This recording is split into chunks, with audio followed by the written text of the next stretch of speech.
तो आज हम लोग बच्चों पढ़ने वाले हैं प्रकाश का परावर्तन। क्या पढ़ने वाले हैं? तो प्रकाश जो है ये बहुत ही महत्वपूर्ण चैप्टर है। तो देखिए इसमें सबसे पहले बात करते हैं प्रकाशिकी की। किसकी करते हैं? देखिए जो प्रकाशिकी है इसको अंग्रेजी में कहते हैं ऑप्टिक्स। क्या कहते हैं? ऑप्टिक्स।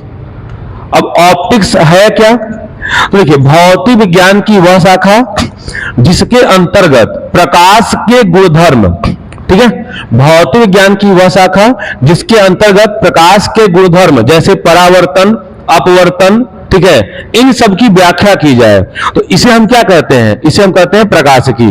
तो प्रकाशिकी एक भौतिक विज्ञान की शाखा है जिसके अंतर्गत हम लोग प्रकाश के गुणधर्म जैसे परावर्तन हो गया, अपवर्तन हो गया, ध्रुवण हो गया, इन सब का अध्ययन करते हैं। क्या करते हैं? तो भौतिक विज्ञान की वह शाखा जिसके अंतर्गत प्रकाश के बहुत सारे गुण जैसे परावर्तन, अपवर्तन, ध्रुवण, व्यतिकरण, इन सब का अध्ययन किया जाता है, वो क्या कहलाता है? प्रकाशिकी। ठीक है, प्रकाशिकी हो गया। अब अगर हम बात करें कि प्रकाश होता क्या है, ठीक है, तो देखिए अगर प्रकाश की हम बात करें, इंडिविजुअल प्रकाश क्या होता है, तो सबसे पहले आप कहेंगे कि जो प्रकाश है वो एक प्रकार की क्या है? ऊर्जा। प्रकाश एक प्रकार की ऊर्जा है जो हमारे आंखों की रेटिना में पड़कर उसे क्या करती है? जिससे हमें वस्तुएं, प्रकाश स्वयं दिखाई नहीं देती है, प्रकाश को आप नहीं देख सकते, लेकिन हाँ प्रकाश आपको देखने में सहायता करेगी। जैसे घर में रहते हैं आप लोग, ठीक है ना, तो जैसे ही लाइट अगर कट जाती है तो अचानक दिखना बंद हो जाता है ना, दिखना बंद हो जाता है। फिर आप क्या करते हैं? चीजों को ऐसे टच करते करते पहुंचते हैं बोर्ड के पास या टार्च जहां हो या जहां मोबाइल हो उसको जलाते हैं, और जैसे ही टार्च, मोबाइल या लैंप जलाते हैं आपको दिखाई देना शुरू हो जाता है। तो मतलब प्रकाश को आप थोड़ी नहीं देखते हैं, प्रकाश आपको देखने में सहायता करता है। कोई दिक्कत? जैसे अक्सर आप लोग बारात में गए होंगे, आप देखते होंगे बारात में अगर जनरेटर बंद हो जाए तो वहां तो बहुत लोग होते हैं ना, तो तुरंत लगेंगे चिल्लाने की ये क्या हो गया, ये क्या हो गया, तुरंत लोग मोबाइल जला के फ्लैश जला लेते हैं ना, देखे हैं। तो मतलब प्रकाश के उपस्थिति में ही आप चीजों को देख सकते हैं, प्रकाश के अनुपस्थिति में आप चीजों को देख नहीं सकते हैं। ठीक है, अब बात करें तो ये बात आपको समझ में आ गया। अब देखिए प्रकाश ऊर्जा क्यों है? तो प्रकाश ऊर्जा इसलिए है क्योंकि आप जानते हैं कि प्रकाश बहुत सारे कार्य कर सकता है। क्या कर सकता है? प्रकाश जो है बहुत सारे कार्य कर सकता है। जैसे प्रकाश जो है आप लोग पढ़े हैं फोटोसिंथेसिस, प्रकाश संश्लेषण। जब सूर्य का प्रकाश पेड़ पौधों के पत्तियों पर पड़ता है तो जो पेड़ पौधों की पत्तियां हैं ये करती हैं प्रकाश संश्लेषण। क्या करती हैं? प्रकाश संश्लेषण करने के बाद ये ऑक्सीजन बनाती हैं, ये कार्बोहाइड्रेट यानी भोजन बनाती हैं, ठीक है, ये और जल बनाती हैं। ठीक है, तो आप ये प्रकाश संश्लेषण देखते हैं। ठीक है, तो प्रकाश संश्लेषण में क्या होता है कि सूर्य का प्रकाश जो है पड़ता है और अपना भोजन बनाते हैं। तो कहीं ना कहीं प्रकाश जो है पेड़ पौधों की भोजन बनाने में सहायता कर रहा है, और जो सहायता करे या जो काम करे उसे क्या कहेंगे? ऊर्जा। क्या कहेंगे? तो प्रकाश पेड़ पौधों को भोजन बनाने में सहायता करता है, मतलब कार्य करता है, इसलिए हम प्रकाश को ऊर्जा कहेंगे। प्रकाश हमें देखने में सहायता करता है, यानी हमें दिखलाने का कार्य करता है, इसलिए प्रकाश क्या है? ऊर्जा। प्रकाश अगर सोलर पैनल पे पड़ता है तो सोलर पैनल से बिजली उत्पन्न होती है, अर्थात जो सोलर पैनल है क्या कर रहा है? बिजली उत्पन्न कर रहा है। तो ये बिजली उत्पन्न करने का कार्य कौन कर रहा है? प्रकाश। यानी प्रकाश बहुत सारे कार्य कर सकता है, इसीलिए कहा जाता है कि प्रकाश क्या है? एक प्रकार की ऊर्जा। अब आगे बात बढ़े तो प्रकाश की अगर हम विशेषताओं की बात करें तो प्रकाश में बहुत सारी विशेषताएं होती हैं, ठीक है ना। तो पहली विशेषता की बात करें तो प्रकाश जो है सरल रेखा में गति करती है। आप सब जानते हैं कि प्रकाश सरल रेखा में गति करती है। इसका उदाहरण आप देख सकते हैं कि जो गाड़ियों के आगे लाइट लगी होती है उसकी लाइट सीधे जाती है। ऐसा तो है नहीं कि वो लाइट पहले 2 मीटर बगल में गई, फिर 2 मीटर सीधे में, फिर बगल में, ऐसा नहीं। आप कोई भी लाइट देखे होंगे तो कैसे आती है? एकदम सीधे आती है। ठीक है, आप एक चीज और देखे होंगे, ठीक है, जैसे अगर कोई घर है और घर में उसके छत में थोड़ा बहुत कहीं छेद है, कच्चा घर है मान लीजिए, और उसमें से आप देखते होंगे प्रकाश आता है तो प्रकाश का एकदम रास्ता दिखता है ना, एकदम सीधा रास्ता दिखता है। तो मतलब यहां से स्पष्ट होता है कि प्रकाश जो है सरल रेखा में गति करती है। कैसे गति करती है? ठीक है ना। अब प्रकाश निर्वात में भी चल सकता है, और क्योंकि प्रकाश जो है विद्युत चुंबकीय तरंग है। कैसी तरंग है? तो प्रकाश निर्वात में गमन कर सकता है। निर्वात मतलब अगर कोई माध्यम नहीं है तो वहां प्रकाश जो है क्या कर सकता है? गमन, यानी जा सकता है। ठीक है ना।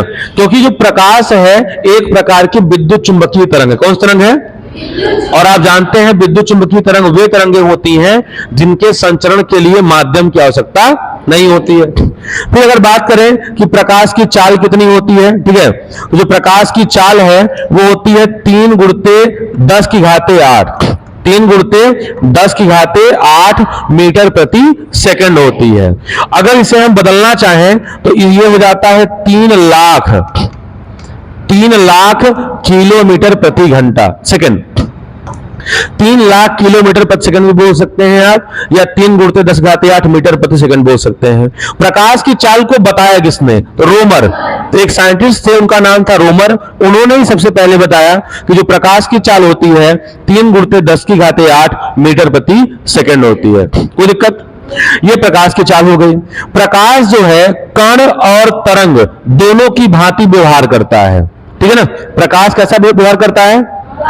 प्रकाश कण और तरंग दोनों की भांति व्यवहार करता है, और प्रकाश के इसी गुण को हम बोलते हैं प्रकाश की द्वैती प्रकृति। क्या बोलते हैं? द्वैती प्रकृति। द्वैती माने दोहरा, अब प्रकृति माने प्रकृति। तो प्रकाश के 2 प्रकृति होते हैं, कण जैसा और तरंग जैसा।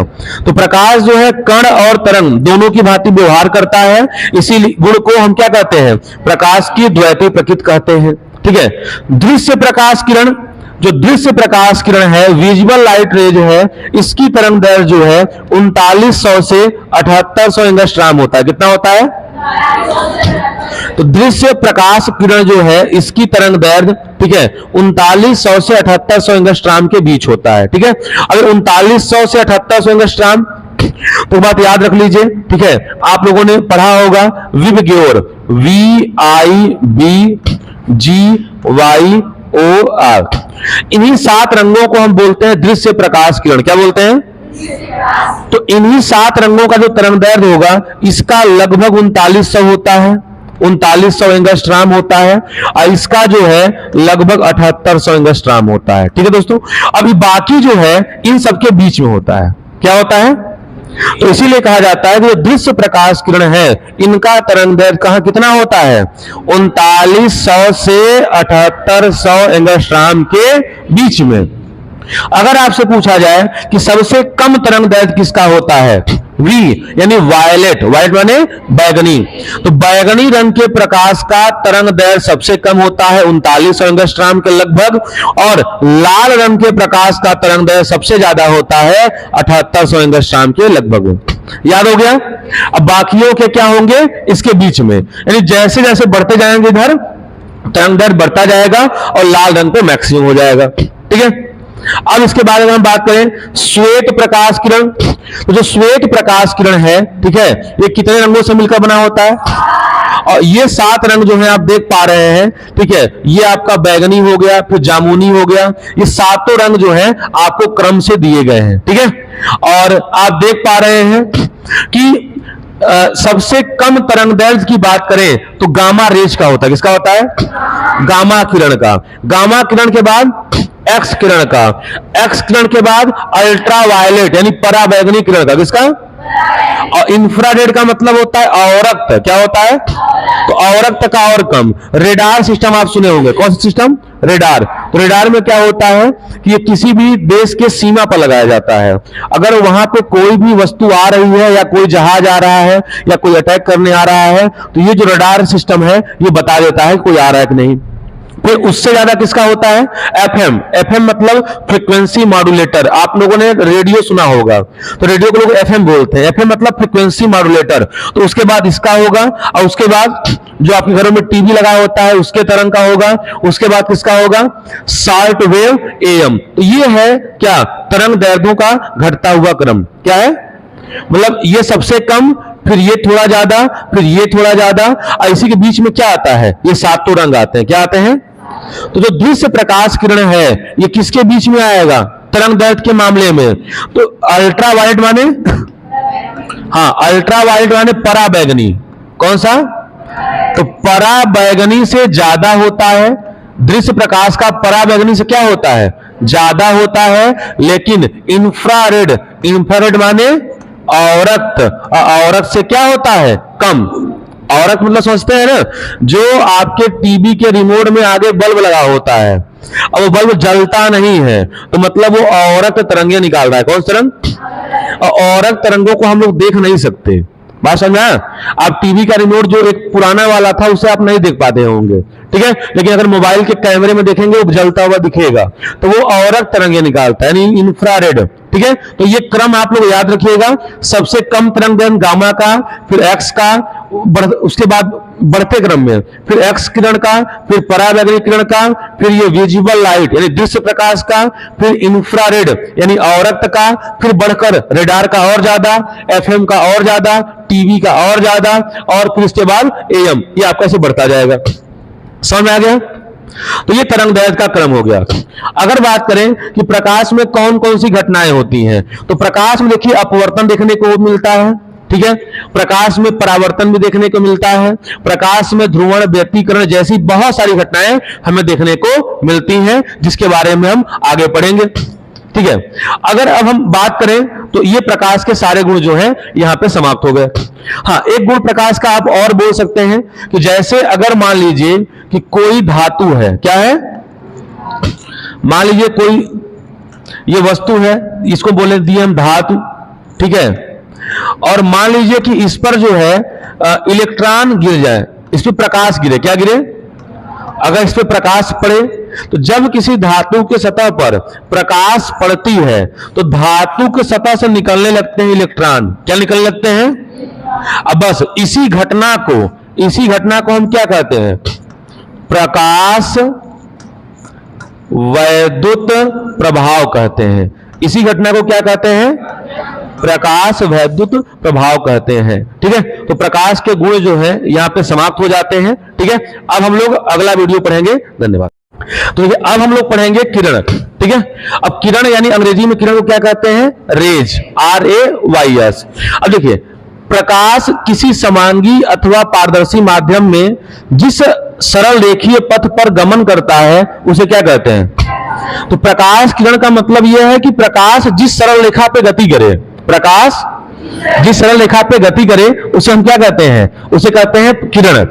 तो प्रकाश किसी समांगी अथवा पारदर्शी माध्यम में जिस रेखीय पथ पर गमन करता है उसे हम क्या कहते हैं, प्रकाश किरण। तो आप इसमें देख पा रहे हैं कि बहुत सारे किरण हैं, और देखिए एकदम सीधे जा रहे हैं, तो इन्हीं को हम क्या कहेंगे, इनके पथ को ही हम कहेंगे प्रकाश किरण। कोई दिक्कत? अब बात करें कि प्रकाश किरण कितने प्रकार के होते हैं। ठीक है, तो देखिए अब आता है प्रकाश किरण पुंज। क्या आता है, प्रकाश किरण पुंज। अब प्रकाश किरण पुंज क्या होता है, तो देखिए प्रकाश किरणों के समूह को, किसको, तो प्रकाश किरणों के समूह को हम क्या कहते हैं, प्रकाश किरण पुंज कहते हैं। क्या कहते हैं, प्रकाश किरणों के समूह को प्रकाश किरण पुंज कहा जाता है। यानी अगर कई सारे प्रकाश किरण इकट्ठा हो गए तो उन्हें हम कहेंगे प्रकाश किरण पुंज। अब मान लीजिए अकेला है तो प्रकाश किरण, अकेला है तो प्रकाश किरण, अब कई मिल गए तो प्रकाश किरण पुंज कहेंगे। तो याद हो गया, तो प्रकाश किरणों के समूह को प्रकाश किरण पुंज कहते हैं। अंग्रेजी में से कहते हैं ray of beam of light. ठीक है, अब प्रकाश किरण पुंज को जो है 3 भागों में बांटा जा सकता है, अभिसारी प्रकाश किरण पुंज, अपसारी प्रकाश किरण पुंज और समांतर प्रकाश किरण पुंज। अभिसारी प्रकाश किरण पुंज का मतलब होता है, ठीक है, कन्वर्जेंस बीम ऑफ लाइट, ठीक है, लाइट रेज। अपसारी का मतलब क्या होता है, divergence beam of light rays. और समांतर प्रकाश किरण का मतलब क्या होता है, parallel beam of light rays. कोई दिक्कत? तो क्या 3 नाम सबको याद हो गए? बताइए, प्रकाश किरण पुंज कितने प्रकार के, पहला क्या है, दूसरा, तीसरा, ठीक है। चलिए, अब ये हो गए, सबको नाम याद हो गए। अब इसमें हम लोग एक एक करके देखते हैं कि क्या होता है विसारी। देखिए, अगर हम लोग अपसारी को देखें तो ये अपसारी हो गया। अभिसारी, ऐसी प्रकाश किरणें जो एक ही बिंदु पर मिलती हैं, ऐसी प्रकाश किरणें जो एक ही बिंदु पर मिलती हैं, उन्हें हम क्या कहते हैं? अभिसारी प्रकाश किरण पुंज कहते हैं। आप चित्र में देख पा रहे हैं, ये किरण ऐसे आया बिंदुओं पे मिल गया, ये भी किरण ऐसे ऐसे आया बिंदुओं पे मिल गया, ये भी किरण ऐसे ऐसे आया, कहां मिल गया? बिंदुओं पर मिल गया। तो इन्हें हम क्या कहेंगे? अभिसारी प्रकाश किरण पुंज। कोई समस्या? अब इसके हम और भी एग्जांपल देखें। ये बचपन में आप लोगों ने खेला होगा, ठीक है। एक आता है, ये इसको मैग्नीफाइंग ग्लास बोलते हैं, और अगर प्रकाश की किरण इस मैग्नीफाइंग ग्लास पे जाती है, देखिए इस प्रकाश इतना ज्यादा है, प्रकाश को सिकोड़ के कम करके कागज पे डालता है, तो कागज क्या होता है? जलने लगता है। क्या होता है? तो यानी ये प्रकाश को अभिसरित कर रहा है। क्या कर रहा है? अभिसरित माने इकट्ठा, अपसरित माने, जैसे मान लीजिए आप लोग फील्ड में हैं, तो आप लोग फैले हुए अपसरित हैं, हम छड़ी लेके आए, मार के क्लास में बंद कर देंगे, तो आपको क्या कर दिया गया? अभिसरित कर दिया गया। क्या कर दिया गया? अभिसरित कर दिया गया। ठीक है। अब अगला है अपसारी प्रकाश किरण पुंज। क्या है? तो ऐसी प्रकाश की किरणें जो एक ही बिंदु पर मिलती हो, क्या हो?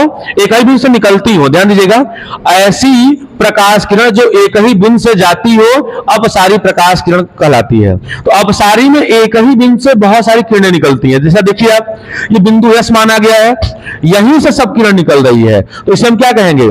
अपसारी प्रकाश किरण पुंज कहेंगे। क्या कहेंगे? अगर एक ही बिंदु से प्रकाश किरणें निकले तो उसे क्या कहेंगे? अपसारी प्रकाश किरण पुंज। और एक ही बिंदु पे इकट्ठा हो तो अभिसारी प्रकाश किरण पुंज। समझ में आ गया? चलिए, अब अंतिम है समांतर प्रकाश किरण पुंज। ये क्या होगा? तो ऐसी प्रकाश किरण जिसकी सभी किरण एक ही दिशा में परस्पर समांतर हो और अनंत तक एक दूसरे को प्रतिच्छेदित न करें, उन्हें क्या कहेंगे? ऐसी प्रकाश किरण पुंज जो एक ही दिशा में हो और वो सीधी हो और एक दूसरे को कभी न काटें। तो अगर एक दूसरे को कभी नहीं काटेंगे तो उन्हें हम क्या बोलेंगे? समांतर प्रकाश किरण पुंज। समझ में आ गया? आप देख पा रहे हैं कि समांतर प्रकाश किरण पुंज है, parallel beam of light rays है। ठीक है। तो आज हम लोगों ने पढ़ा कि प्रकाश क्या होता है, ठीक है, प्रकाश क्या होता है और प्रकाश का गुणधर्म क्या होता है हम लोगों ने पढ़ा, और प्रकाश किरण में अभिसारी अपसारी पढ़ा। ठीक है। तो अभी हम देखते हैं अगला टॉपिक। चलिए अब देखते हैं अगला टॉपिक। तो अगला टॉपिक है प्रकाशिक माध्यम। क्या है? अब प्रकाशिक माध्यम किसे कहते हैं? तो प्रकाश, देखिए, जिस माध्यम में गति करता है, प्रकाश जिस माध्यम में गति करता है उसे हम क्या कहते हैं? तो मान लीजिए अगर प्रकाश हवा में गति कर रहा है तो हवा को क्या कहेंगे? प्रकाशिक माध्यम। अगर प्रकाश कांच में गति कर रहा है तो हम कांच को क्या बोलेंगे? प्रकाशिक माध्यम। अब मान लीजिए जो प्रकाश है पत्थर में गति कर रहा है तो क्या कहेंगे? भाई पत्थर होता ही नहीं है प्रकाशिक माध्यम। क्यों? पत्थर में प्रकाश कहां जा पाएगा? पत्थर तो अपारदर्शी है ना, तो अपारदर्शी क्या होंगे? ये आपके प्रकाशिक माध्यम नहीं होंगे। प्रकाशिक माध्यम हमेशा कैसा होगा? पारदर्शी। कैसा होगा? तो प्रकाश जिस माध्यम में गति करता है उसे हम प्रकाशिक माध्यम कहते हैं। प्रकाशिक माध्यम जो है सदैव पारदर्शी होता है। क्या होता है? अब पारदर्शी माध्यम को दो भागों में बांटा गया है, सघन और सघन माने डेंसर मीडियम और विरल माने रेयर मीडियम। ठीक है। सघन माध्यम क्या होता है? तो ऐसा माध्यम जिसमें प्रकाश की चाल, ठीक है, निर्वात के प्रकाश की चाल से क्या हो? कुछ कम हो। ऐसा माध्यम जिसमें जो प्रकाश की चाल हो निर्वात या वायु की अपेक्षा प्रकाश की चाल से कुछ क्या हो? कम हो, तो उसे हम सघन माध्यम कहेंगे। ठीक है। सघन माध्यम से कांच को आप सघन माध्यम बोल सकते हैं। ठीक है। आप जल को सघन माध्यम बोल सकते हैं। तो ये सब आपको क्या हो गए? जगल सघन माध्यम हो गए।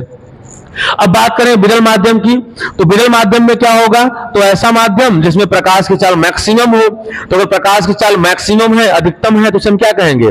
विरल माध्यम। विरल माध्यम की कैटेगरी में आप निर्वात को रख सकते हैं, वायु को रख सकते हैं, ठीक है, या कोई हल्की गैस हो उसका माध्यम रख सकते हैं। तो ये सब विरल माध्यम में आएंगे। ठीक है। अब अगर हम बात करें, ठीक है, प्रकाशिक वस्तु की, इसके बाद क्या आता है? प्रकाशिक वस्तु। तो प्रकाशिक वस्तु को देखिए तीन भागों में बांटा गया है। कितने भागों में? पारदर्शी, अपारदर्शी और अल्प पारदर्शी। पारदर्शी का मतलब होता है जिसके आर पार प्रकाश आसानी से जा सके। ऐसी वस्तु जिसके आर पार प्रकाश आसानी से जा सके उसे क्या कहेंगे?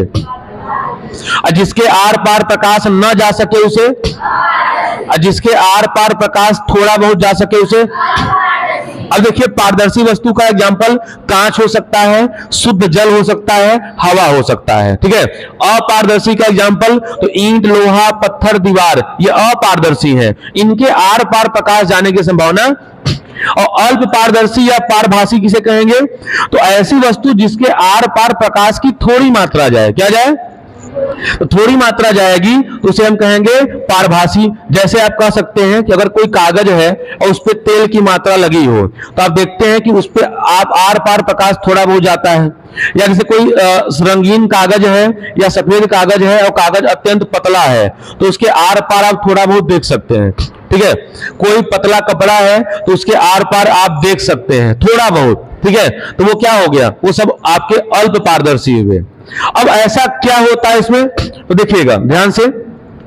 अगर जैसे मान लीजिए कि कोई वस्तु पारदर्शी है, ठीक है ना, और इस पर तो पारदर्शी है, तो अगर इस पर प्रकाश जितनी मात्रा में भेजी जाएगी, इस पर प्रकाश जितनी मात्रा में भेजी जाएगी वो क्या होगी? इस पार अपने आप निकल जाएगी, ठीक है। तो अगर कोई पारदर्शी वस्तु है और उस पर प्रकाश भेजी जाए, देखिए अगर ये जैसे मान लीजिए ये कोई वस्तु है और ये पारदर्शी है, तो अगर इस पर हम प्रकाश डालेंगे तो क्या होगा? पूरा का पूरा प्रकाश उस तरफ निकल जाएगा, तो इसे हम कहेंगे पारदर्शी।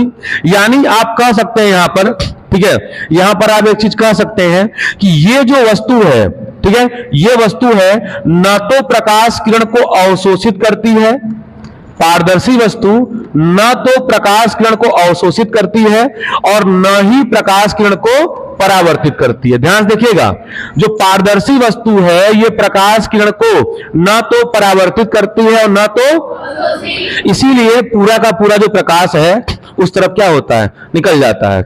ट्रांसल्यूसेंट की बात करें, ट्रांसल्यूसेंट माने अल्प पारदर्शी वस्तु, तो देखिए इसमें क्या हो रहा है कि कुछ प्रकाश रुक गए, कुछ प्रकाश चले गए, तो यानी ये दोनों करेगा। जो अल्प पारदर्शी वस्तु है ये प्रकाश को परावर्तित भी थोड़ा बहुत करेगा और प्रकाश को अवशोषित भी थोड़ा बहुत करेगा। कोई दिक्कत? अब बात करें हम लोग किसका? अंतिम मानी अपारदर्शी का। तो आप देख पा रहे हैं अपारदर्शी में, ठीक है ना, अपारदर्शी में प्रकाश बिल्कुल नहीं गया, अंग्रेजी में इसको ओपेक बोलते हैं। तो क्यों नहीं गया? क्योंकि इस पर जितने भी प्रकाश पड़े, अपारदर्शी वस्तु के जितने भी प्रकाश पड़ते हैं, ये सभी प्रकाश को कुछ मात्रा में अवशोषित कर लेती है। क्या कर लेती है? कुछ मात्रा में अवशोषित कर लेती है और कुछ मात्रा में क्या कर देती है? परावर्तित। इसीलिए यह प्रकाश को उस पार जाने नहीं देती है। ठीक है दोस्तों, तो आज का वीडियो यहीं पर समाप्त होता है और अगला वीडियो हम पढ़ेंगे, ठीक है, नेक्स्ट टॉपिक से। धन्यवाद।